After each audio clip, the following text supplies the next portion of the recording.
Happy Friday, Millbrook. Christmas is almost here, and this Sunday marks the fourth Sunday of Advent, the Sunday of love. And when I think about some of my favorite things about Christmas and Advent, I think about going home for the holidays. When I was a college student, I was so excited when you turned in that final paper or you took your final exam because you knew it was time to go home. Some of you may have this experience of going home for the holidays or traveling for Christmas. Maybe some of you are college students who are eagerly anticipating getting to go home. This got me thinking though, what is home? What's so special about getting to be home? Is it the physical place, the location? Is it the nostalgia of sleeping in your childhood bedroom or the excitement of showing your children where you grew up?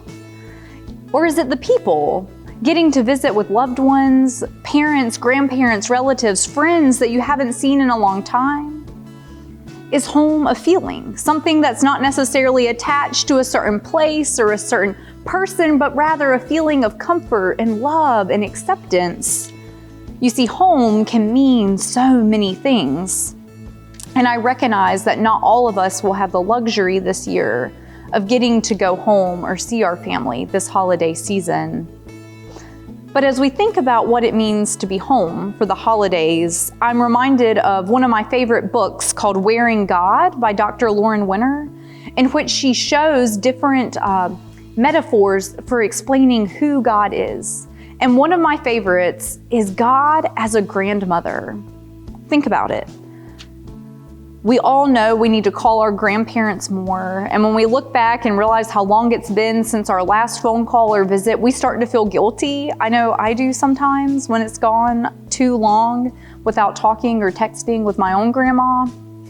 So we get nervous, and we're sometimes even just knowing it's been a long time makes us want to wait even longer to contact them or reach out because we just feel so bad. We feel remorseful. Oh, she's going to be so angry.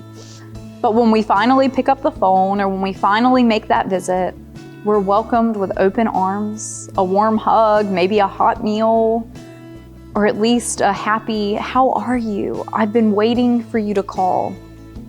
I feel like this is how God is, because sometimes we too get too distracted by the things happening in the world, especially during the busy hustle and bustle of the holiday season, that we forget what it's all about. Reconnecting with God and preparing ourselves to receive the gift of Christ this Christmas.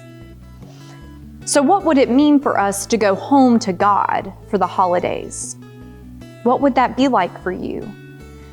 Is that committing yourself to praying, to doing a daily Advent devotion, to lighting Advent candles each week to help you be mindful in your own home of God's presence this Christmas? Maybe for some of you, you're preparing to come back to church after a long time away in the pandemic. Or maybe it's just you recreating these memories and traditions and reconnecting with God at home in a new way as you continue to worship virtually. This Christmas, God is calling us home for Christmas. God always invites us to come back to Him no matter how far we stray, no matter how long it's been, and that is all because of God's great love for us. As we think about the gifts offered to us in Christmas, God's love poured out to us, God's love made flesh in Jesus, that is one of the greatest gifts any of us could ever receive. And it's a gift that none of us can ever repay and that none of us deserve.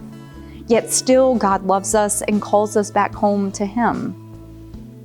Home with God is the place where we are loved most and best and purest of all. So this Sunday, as we reflect on Christ coming later this week, I encourage you to consider what would it look like for you to go home to God, to rekindle that relationship this coming year. Amen.